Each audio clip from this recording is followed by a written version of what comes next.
If you're locked out of your Steam account and need to reset your login credentials, follow these steps to regain access. This guide will walk you through the process of resetting your password and recovering your account. Step 1. Visit the Steam login page. Go to the official Steam website or open the Steam client. Click on the login button to access the login page where you will find options for account recovery. Step 2. Click on Forgot Your Password. On the login page, look for the Forgot Your Password link and click on it. This will direct you to the account recovery options where you can start the process of resetting your password. Step 3. Enter your account information. You will be prompted to enter your account name or the email address associated with your Steam account. Fill in the required information and click Search to proceed. Step 4. Check your email for reset link.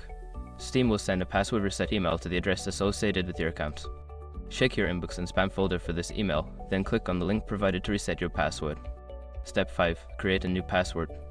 Follow the instructions in the email to create a new password. Make sure your new password is strong and secure.